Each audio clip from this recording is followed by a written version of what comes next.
আসসালামু আলাইকুম তানভীর ভাইয়া কেমন আছেন? ওয়ালাইকুম আসসালাম আপু। আছি আলহামদুলিল্লাহ ভালো।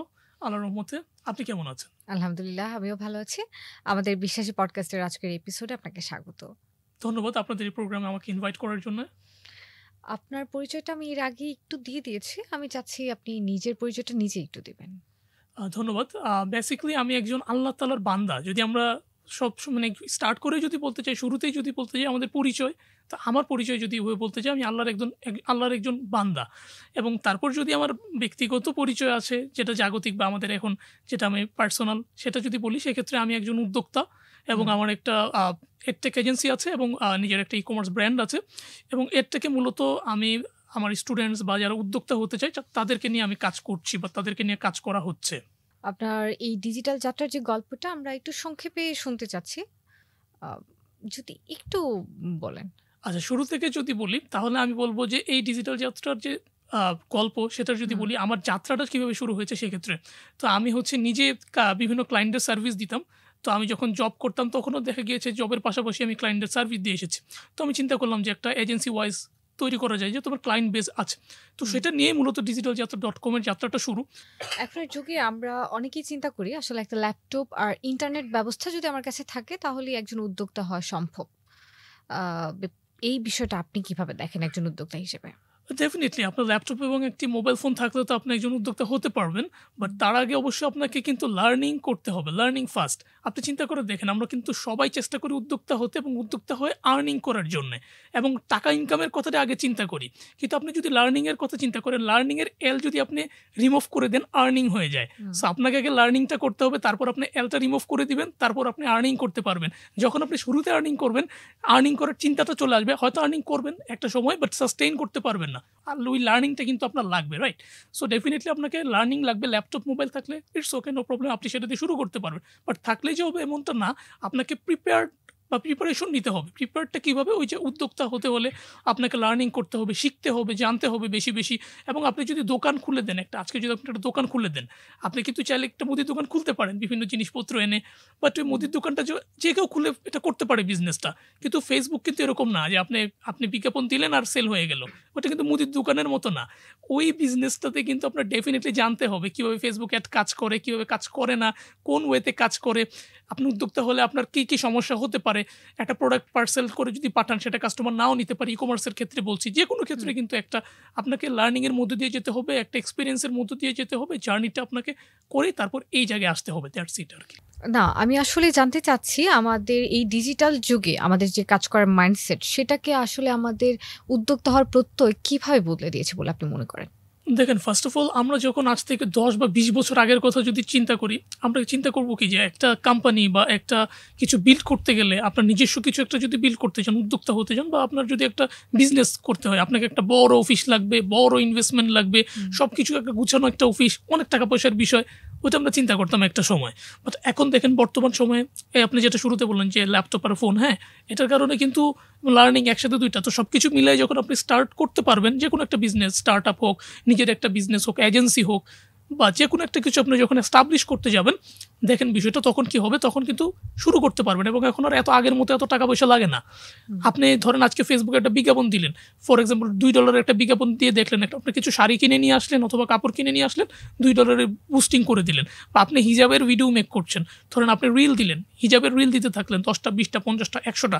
একসময় একটা যদি ভাইরাল হয় বা মানুষজন কিন্তু আপনাকে বলবে যে, "আপনি এটা কোথা থেকে কিনেছেন? বা হুম। এটা যদি আপনার হয় আপনি এটা কত টাকা প্রাইস?" আপনি যদি নিজে সেল করেন তখন কিন্তু এটা সেল করতে পারবেন। এই যে শুরু হয়ে গেল উদ্যোক্তা মাইন্ডসেট বা তখন কিন্তু আপনি এটা সেল করছেন। একটা সেল করে দিতেছেন বা উদ্যোক্তা বিষয়টা কি? উদ্যোক্তা কিন্তু হচ্ছে প্রবলেম সলভিং করে দিতে পারবে যে এই যে হিজাব যে আপনি ওভাবে দেখাচ্ছেন সব ধরনের হিজাব আপনার কাছে যদি থাকে বা আপনি যে প্রোডাক্টটা নিয়ে কাজ করতেছেন এটার একটা প্রবলেম আপনাকে বাইর করতে হবে। যখন আপনি প্রবলেম বের করে প্রোডাক্টটা সেল করতে পারবেন তখন কিন্তু আপনি উদ্যোক্তা হতে পারছেন। কারণ একটা মানুষকে আপনি যদি হেল্প করতে পারেন বা সমস্যার একটা সমাধান দেখাতে পারেন, দ্যাটস উদ্যোক্তা। সেই উদ্যোক্তা এবং সকল বিজনেসম্যানই উদ্যোক্তা না। কিন্তু সকল উদ্যোক্তাই কিন্তু বিজনেসম্যান। না, আমি আসলে এজন্য প্রশ্নটা করেছিলাম যে আমাদের এই ডিজিটাল যুগে আমাদের উদ্যোক্তা হওয়ার যে সংস্কৃতি আমরা দেখতে পাচ্ছি সেটা আমাদের কাজ করার মাইন্ডসেটকে কিভাবে প্রভাবিত করছে বলে আপনি মনে করেন? হ্যাঁ, সেক্ষেত্রে একটা ভালো দিক যে আপনি হচ্ছে একটা বুস্ট করে বা আপনি একটা রিল দিয়ে যদি আপনি ভাইরাল হচ্ছেন বা আপনি টাকা আর্ন করছেন বা আপনার প্রোডাক্টগুলো মানুষ কিনছে, এটা একটা ভালো দিক, এটা পজিটিভ দিক। বাট সেক্ষেত্রে আমরা কিন্তু একটু ফাস্ট আগাচ্ছি। ফাস্ট বলতে কি, যেমন আমরা আজকে ভিডিও দিলে আমরা চিন্তা করি যে কালকে ভাইরাল হয়ে যাবো, হ্যাঁ, বা আজকে আমি একটা বুস্টিং বা ফেসবুকে একটা বিজ্ঞাপন দিলাম, আমার প্রোডাক্ট বুঝি সেল হয়ে যাবে। আমাদের এই পেশেন্স বা ধৈর্যটা কিন্তু আমাদের থাকছে না। বা আপনি একটা কিছু জানতে চাচ্ছেন, ChatGPT-কে জিজ্ঞেস করছেন, অ্যান্সার দিয়ে দিচ্ছে। সো আপনি কিন্তু এই ক্রিয়েটিভিটি যে মাইন্ডসেটটা কিন্তু আপনার ওইটা থাকছে না, কারণ আপনি চিন্তা করছেন যে এখন একটা অ্যান্সার আমার লাগবে, বা ওই ধৈর্য আমরা এখন আগের মতো নয়। আগে যেমন একটু ধৈর্য ছিল, একটু ধৈর্য, যেমন বিটিভির কথা চিন্তা করেন, এখন বিটিভিতে একটা সিনেমা বা নাটকের জন্য আমরা কত সময় অপেক্ষা করতাম, বাট এখন আপনি একটা ক্লিকে ইউটিউবে ফেসবুকে গেলে ওই নাটক টিভি সব দেখতে পাচ্ছেন। সো ওই পেশেন্সটা আমাদের এখন নাই। বা ChatGPT-কে দিলে সে একটা প্রম্পট দিলে সে একটা অ্যান্সার দিয়ে দিচ্ছে। সো ওই যে ধৈর্যটা আমাদের কমে যাচ্ছে, যেটা খুব ফাস্ট আমরা মুভ করছি, তো এটা আমাদের ক্রিয়েটিভিটির ক্ষেত্রে আমাদের একটু ব্যাঘাত করছে যে আমরা এতটা ফাস্ট যাচ্ছি। হ্যাঁ, সেটাতে একটু প্রভাব অবশ্যই ফেলছে। কিরকম?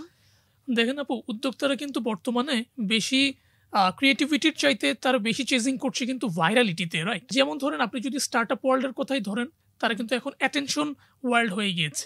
হ্যাঁ, যে মানে তারা অ্যাটেনশন পেতে চাচ্ছে, যে যত বেশি ভাইরাল হতে পারবে বা মানুষকে লোক দেখানো, যেটা, হ্যাঁ, তারা ভ্যালুতে মন দিচ্ছে না। তারা বেশি বেশি মানুষের কাছে কীভাবে দেখাতে পারবে। আপনার ভ্যালুতে অবশ্যই এটাতে ফোকাস করতে হবে, আপনার ব্র্যান্ডিংয়ে ফোকাস করতে হবে। আপনি যদি ভ্যালুতে ফোকাস করেন তাহলে কিন্তু, বাট আমরা এখন কি করতেছি, আমরা মানুষকে দেখাতে পারবো, লোক দেখানো, যে অমুক দেখলো আমার পেজে এতটা লাইক আছে।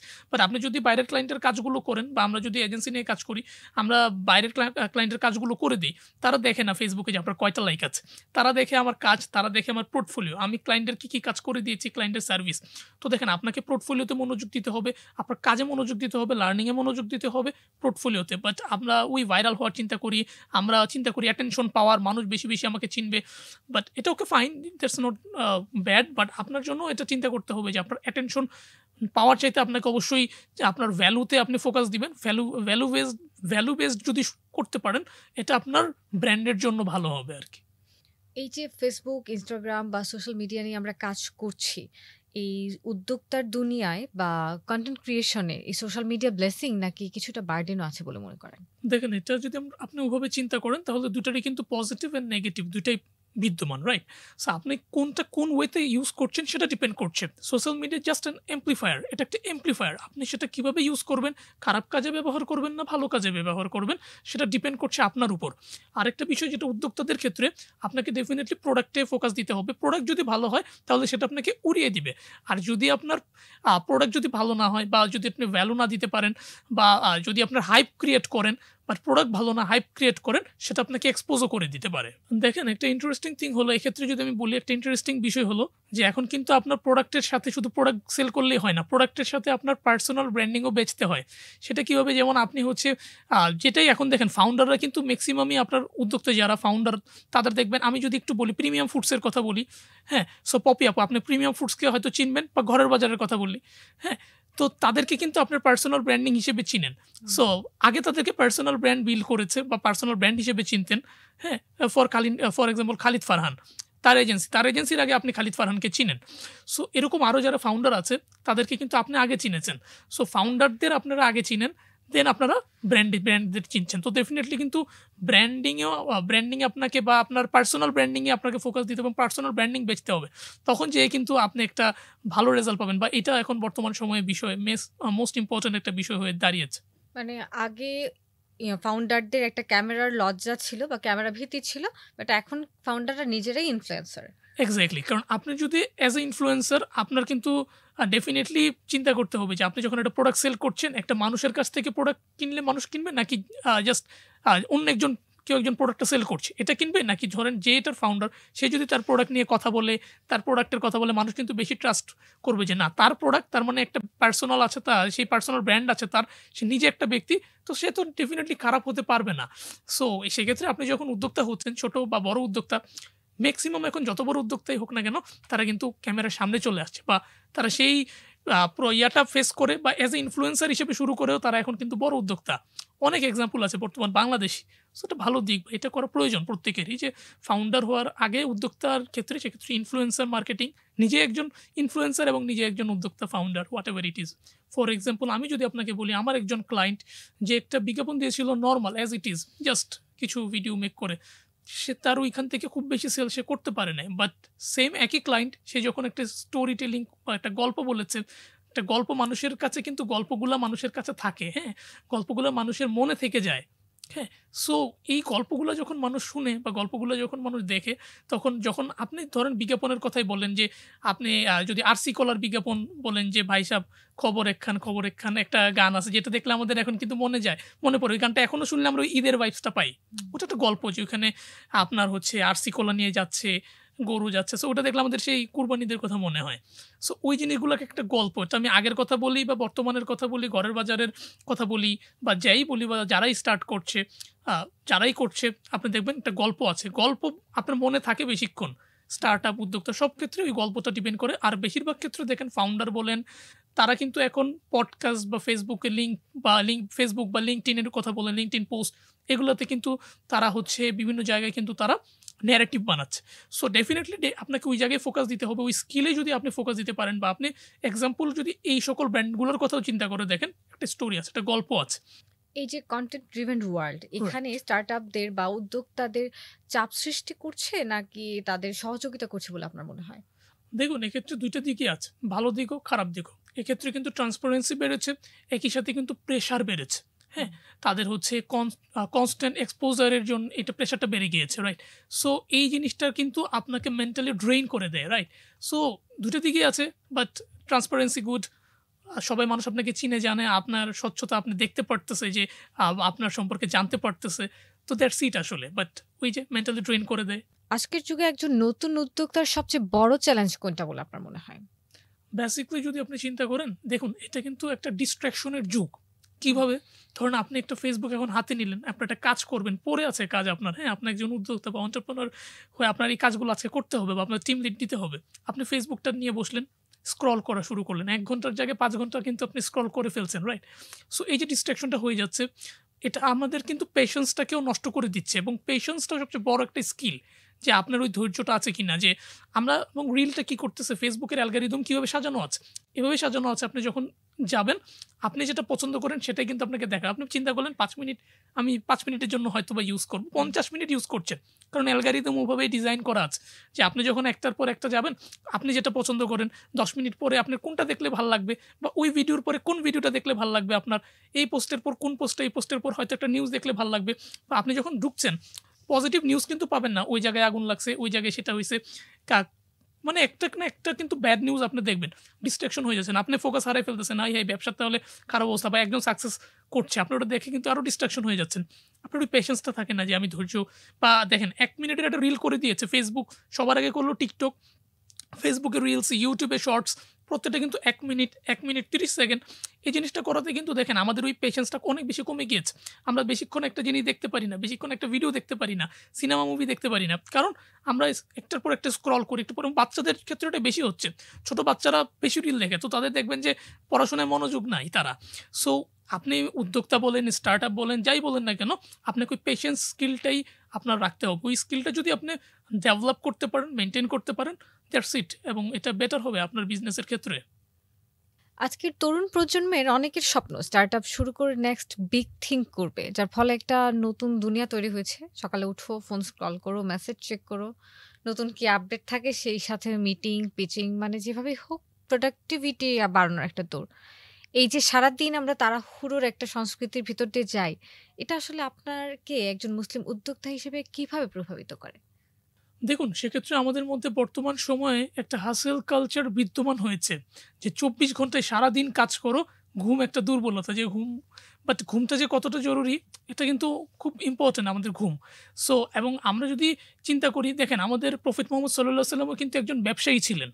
সো উনিও কিন্তু বিজনেস করতেন এবং প্রফেট মুহাম্মদ সাল্লাল্লাহু আলাইহি ওয়াসাল্লামের একটা উক্তি আছেন যে, মানুষের সবচেয়ে ভালো খাবার হলো সে নিজে যে হাতে উপার্জন করে থাকে। বাট উনি কিভাবে উনার লাইফস্টাইলটা যদি আপনি চিন্তা করেন, উনার লাইফস্টাইলটা কেমন ছিল? উনি কিন্তু ২৪ ঘন্টায় কাজ, বা উনার যে হাসেল, উনি কি এই হাসেল আসলে চিন্তা করে দেখেন এই হাসেল আসলে কিভাবে কাজ করে?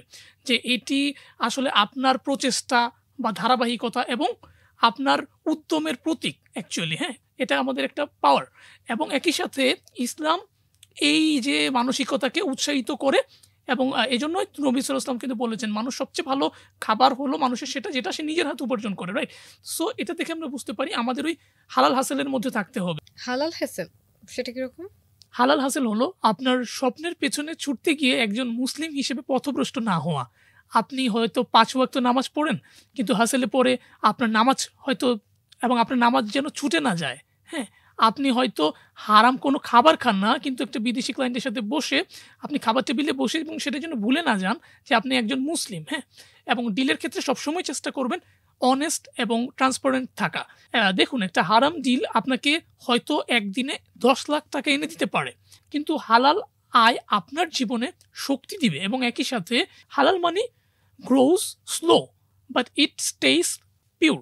এবং আমি দেখেছি এই পিওর গ্রোথ লং টার্মে টিকে থাকে, এটা সাস্টেইন করে। হ্যাঁ, সো ডেফিনেটলি ওই পিওর জিনিসটা, যে পিওর গ্রোথটা হচ্ছে, সেটা খুব স্লো হবে, আসতে হবে। হয়তো একদিনে ১০ লাখ টাকা আপনি উপার্জন করতে পারবেন না ঠিকই, বাট আল্লাহ যদি চায় আপনাকে কম টাকা দিয়েও কিন্তু ওই শান্তিটা আপনাকে দিতে পারে, এবং শান্তিটাই মেইন।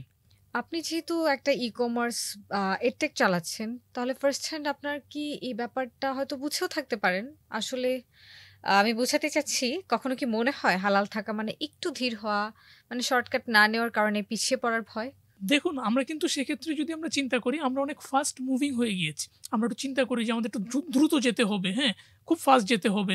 আমরা একটু লেট করে ফেলছি কিনা এই ভয়টা আমাদের থাকে, হ্যাঁ? থাকতে পারে। যে আমাদের ইনকাম করতে হবে। কালকে থেকে অনেক বেশি টাকা ইনকাম করতে হবে। তাইলে আমি আগায় থাকতে পারবো। ৮-১০ জনের চাইতে বেশি ইনকাম করতে পারবো। তখন কিন্তু এই হালালের দিকটা অনেকে চিন্তা করে না যে আমার উপরে উঠতে হবে, আমার বড়লোক হইতে হবে, what ever it is.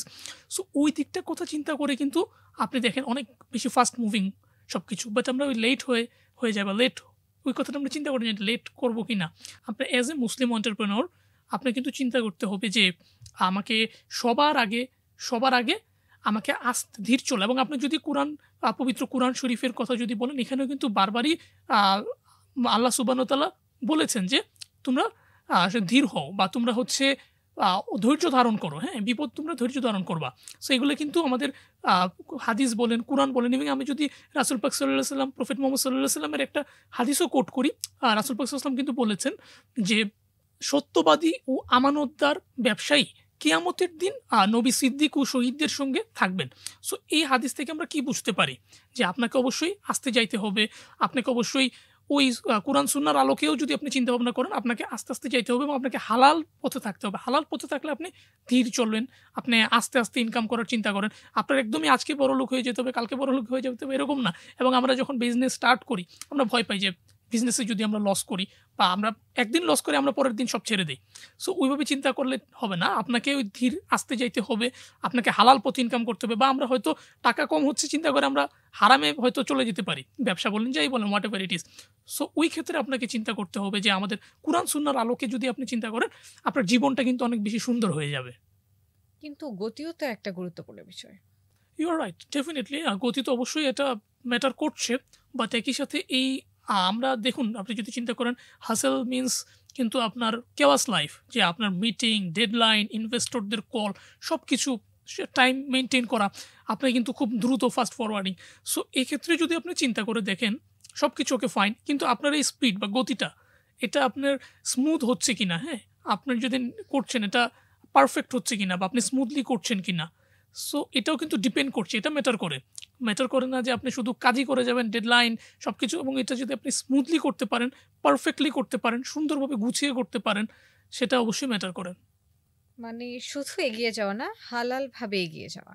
Definitely আপনাকে তো অবশ্যই হালালভাবে আগাতে হবে। ধরুন আপনি হচ্ছে যেটা ফেক রিভিউজ দিচ্ছেন কাস্টমারের বা যাই করেন না কেন, হালালের মধ্য দিয়ে করছেন কিনা সেটা ডেফিনেটলি আপনাকে মেনটেন করতে হবে। কারণ হালাল জিনিসে কিন্তু বরকত অনেক বেশি থাকে। হ্যাঁ, সো আপনি যে কাজটাই করুন না কেন, পারফেক্টলি হালালভাবে করতে হবে।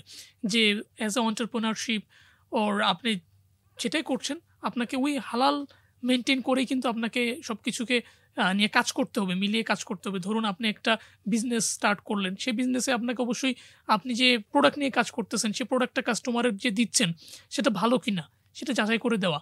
বা একই সাথে আপনি যে সার্ভিসটা দিচ্ছেন সেটা পারফেক্ট কিনা, বা সেটা মানুষ উপকার পাবে কিনা বা উপকৃত হবে কিনা। হ্যাঁ, সো আপনি যদি একটা ধরেন ১০,০০০ টাকা দামের একটা কোর্স সেল করলেন বাজারে, বাট ওই ভ্যালুটা মানুষ পেল না, হ্যাঁ, বা ওইটা কিন্তু মানুষ আপনাকে ব্যাড রিভিউ দিবে।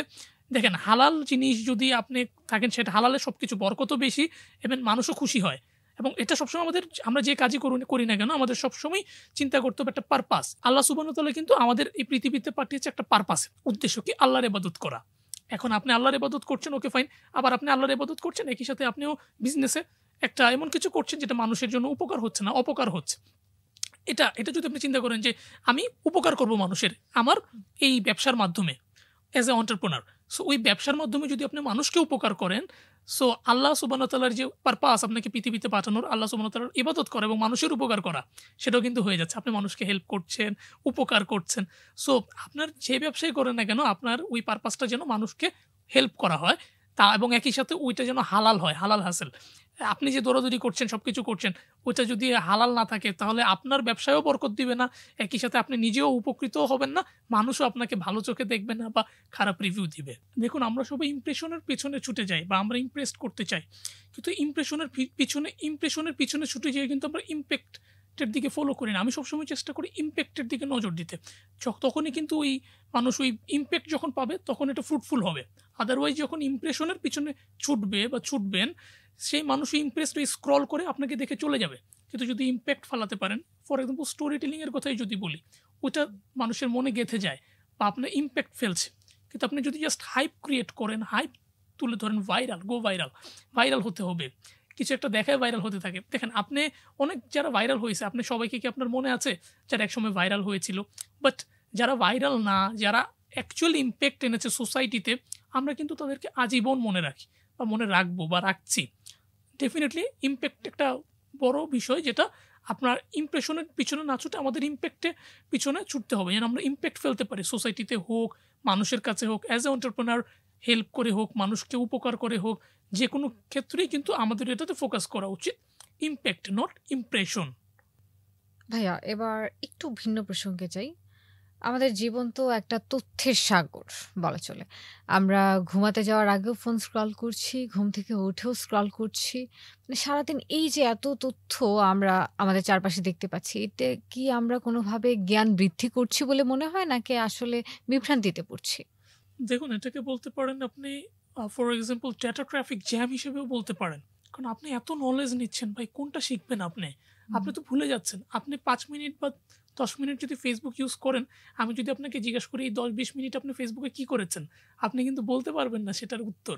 আপনার কাছে সেটার উত্তর নাই। কারণ আপনি এখন এটা দেখলেন, আবার ১ মিনিট স্ক্রল করে আরেকটা দেখলেন, ৫ সেকেন্ড ভালো লাগলো না স্ক্রল। আপনি এখন ওয়াচ দেখছেন, একটা কিছু শিখছেন। আপনি আবার স্ক্রল করে একটা ড্যান্সের কিছু একটা ভিডিও আপনার কাছে চলে আসলো, বা স্ক্রল করলেন আরেকটা কি আপনার তো স্কিপ করে গেলেন, আরেকটা হুম। জিনিস চলে আসলো। আপনার এটা মনে থাকছে না। ওই যে ডেটা ট্রাফিক জ্যাম, তো ওইগুলো আপনার এখন আগে যেরকম আমাদের নলেজে এনলাইটমেন্ট করা হতো, এখন কিন্তু সেটা না, এখন কিন্তু সব ওভারলোড হয়ে গিয়েছে। সো আপনি সব আপনার এটা তো একটা ব্রেইন, এটাতে আপনি কতটুকু আপনি আপনার ব্রেইন কিন্তু প্রসেস করতে পারছে না আপনি যা নিচ্ছেন। তো আপনি যাই দেখেন না কেন, সো সেটা আপনি পড়াশোনা বলেন, মনে থাকা বলেন, বা সবকিছু থেকে আমরা ডিস্ট্র্যাক্ট হয়ে যাচ্ছি। আমরা একটা কাজে আমাদের মন বসছে না। হ্যাঁ? একটা কিছুতে আমাদের পড়াশোনায় মন বসছে না। কোনো কিছুতে মন বসছে না। এটার কারণটা কি? ওই যে আপনি নলেজে কিভাবে আপনি নলেজটা কিন্তু আপনি নিতে পারছেন না পারফেক্টলি। দ্যাটস ইট আসলে, যে আপনি নলেজটা নিতে পারছেন না। কিন্তু আপনি সবকিছু ওভারলোড হয়ে যাচ্ছে। সো এর কারণে আপনার অনেক বেশি ডিস্ট্রাক্ট হয়ে যাচ্ছে। এখনকার মানুষ ভাবছে তারা ইনফর্মড, কিন্তু আসলে তারা কনফিউজড। কারণ ট্রুথ, হাফ ট্রুথ, অপিনিয়ন, প্রিপাগান্ডা সব একই সাথে মিশে গেছে। আমরা জানি না যে কি বিশ্বাস করব বা কাকে ফলো করব। দেখুন এটাকে আমি বলি ডিজিটাল ফিতনা। ডিজিটাল ফিতনা কিভাবে? আগে কিন্তু ফিতনা আসতো হচ্ছে যুদ্ধ থেকে বা অন্যভাবে। কিন্তু এখন ফিতনাটা আসছে নোটিফিকেশনের মাধ্যমেই। দেখুন একজন যখন একটা রিঅ্যাক্ট করছে, কি রিঅ্যাক্ট করছে দেখছে না, না দেখে রিঅ্যাক্ট করছে। রিঅ্যাক্ট হয়ে যাচ্ছে রিফ্লেকশন, রাইট? সো আপনি কি দেখছেন, কি বিশ্বাস করছেন এখনই শেয়ার করে দিচ্ছেন। বা আমার মাকে যদি বলি যে বা আমার মা বলে যে আমি আজকে এটা দেখছি। বাট পরে যেয়ে দেখি যে একটা এআই ভিডিও। হুম। বলে যে হ্যাঁ অনেক কিছু হয়ে যাচ্ছে, দেখো কি হচ্ছে। আমি দেখি যে এটা এআই ভিডিও। সো এবং এআই এরকম একটা পর্যায়ে চলে গিয়েছে যে আপনি বুঝতেও পারবেন না যে কোনটা সত্য, কোনটা মিথ্যা। সো এই ফিতনাটা, সো এটা কিন্তু ডিজিটাল ফিতনা। সো এই যে বিষয়টা, যে আপনি বিলিভ করতে পারতেছেন না, কোনো একটা সংবাদ নিজে না দেখে, না বিলিভ মানে কোনো কিছু যাচাই-বাছাই না করে আপনি শেয়ার করে দিচ্ছেন। দেখুন আল্লাহ সুবহানাহু ওয়া তাআলাও কিন্তু বলেছে কোরআন শরীফে যে, "যখন কোনো সংবাদ আসে তখন তোমরা তা যাচাই করো। তারপর বিশ্বাস করো।" সো এটা এভাবে যদি আমরা কোরআন সুন্নাহর আলোকে নিয়ে যদি আমরা কাজ করি, বা ওই বিশ্বাসে বা ওইটা ধারণ করে যদি আমরা আমাদের জীবনকে জীবন আদর্শ হিসেবে গড়ে তুলতে পারি, তখন কিন্তু আমাদের জীবনটা অনেক সুন্দর হবে। এবং তখন কিন্তু আমরা যে ইনফরমেশন নিচ্ছি, আমরা আগে বাছাই করব, তারপর আমরা সেটা শেয়ার করব বা লাইক দিব বা একটা মন্তব্য করব। ক্যান্সেল কালচার, যেটা এখন লিখে ফেলছে এখন ক্যান্সেল করে বা হোয়াট এভার ইট ইজ, আমরা অনেক কিছু ফার্স্ট করছি, দ্যাটস ইট। তো এটা আমাদের মেনে নেওয়া বা এই যে বিষয়টা, এই কালচারটা থেকে বেরিয়ে এসে আমাদের ইসলাম বা কুরআন সুন্নাহর আলোকে জীবনটাকে যাচাই বাছাই করে বিশ্বাস করতে হবে। Exactly right. দেখেন যে আমরা তথ্যের বন্যা, আমরা সবকিছু জানি, সবকিছু দেখি, কিন্তু আমাদের এগুলো আমরা ফিল করতে পারি না। এর কারণ হচ্ছে ওভারলোড হয়ে যাচ্ছে সবকিছু, এবং ওভারলোডের কারণে আমরা ইমোশনালি নাম হয়ে যাচ্ছি। যখন গাজাতে বাচ্চারা মারা যায়, আমরা 2 সেকেন্ডের দুঃখ পাই এবং তারপর কিন্তু আমরা আবার রিলে চলে যাই। হ্যাঁ, তথ্যের এই বন্যা আমাদের মানবতাকেই ধুয়ে দিচ্ছে। কারণ অ্যাটেনশন হলো নতুন কারেন্সি, যেখানে মনোযোগী সেল হয় এবং সেখানে ট্রুথ একটা লাক্সারি হয়ে যায়। এবং আমরা এমন এক দুনিয়ায় বাস করি যেখানে প্রতিটা স্ক্রলের পেছনে একটা অ্যালগরিদম আপনার ইমানও শেপ করে। ফর এক্সাম্পল, আপনি যদি ক্যাট ভিডিও দেখেন, আপনাকে কিন্তু ক্যাট ভিডিও ফিট করানো হবে ফেসবুকের অ্যালগরিদম বা ফেসবুকের মেশিন লার্নিংয়ের মাধ্যমে। আপনি যা দেখবেন, আপনি এখন যদি ক্যাট ভিডিও দেখেন, আবার ক্যাট ভিডিও আসবে। সো আপনার ইচ্ছা মতো না, অ্যালগরিদমের ইচ্ছা মতো আপনি ওই অ্যালগরিদমের পিছনে বা ওই ফেসবুক বা সোশ্যাল মিডিয়াতেই পড়ে আছেন। সে আপনাকে যা দেখাবে সেটা আপনার জোর করে হলেও দেখতে হবে, কারণ আপনি সেটাতে বেশি মনোযোগ দিচ্ছেন বা আপনার সেটাই ভালো লাগছে। তাহলে এখন প্রশ্ন হলো, এই তথ্যের বন্যায় একজন মুসলিম কিভাবে নিজেকে ধরে রাখবে? First of all, filter with faith. আপনাকে সব কিছু ইমান দ্বারা ছেঁকে নিতে হবে। আপনি যা কিছু দেখবেন সব কিছু আপনার বিশ্বাস করতে হবে না। আপনি যাচাই বাছাই করে তারপর আপনি সেটা বিলিভ করবেন। আপনি যা দেখছেন সব কিছু আপনার কনজিউম করতে হবে না, যে সবই আপনার দেখতে হবে। আপনি স্কিপ করতে পারেন যেটা ভালো লাগছে না আপনার। সো যখন আপনি আপনার ইমান দ্বারা আপনি এই প্রত্যেকটা জিনিসকে অ্যাকচুয়ালি সেটা ঠিক না ভুল, সেটা আপনি পারফেক্টলি আপনি সেটা নিজে যাচাই বাছাই করবেন।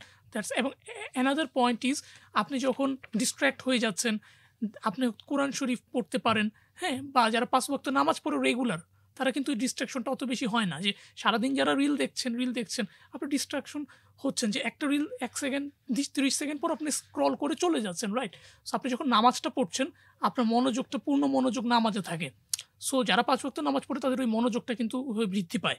কোরআন মাজিদ পড়া, হ্যাঁ, তো এটাও কিন্তু আপনার জন্য অনেক ভালো একটা দিক, যে আপনি যদি পড়েন সেটাও আপনার পড়াশোনায় মনোযোগ বাড়াবে, বা আল্লাহ সুবহানাহু ওয়া তাআলার পক্ষ থেকে এটা আপনি একটা রহমতও পাবেন, বরকতও পাবেন যে কোনো ক্ষেত্রে।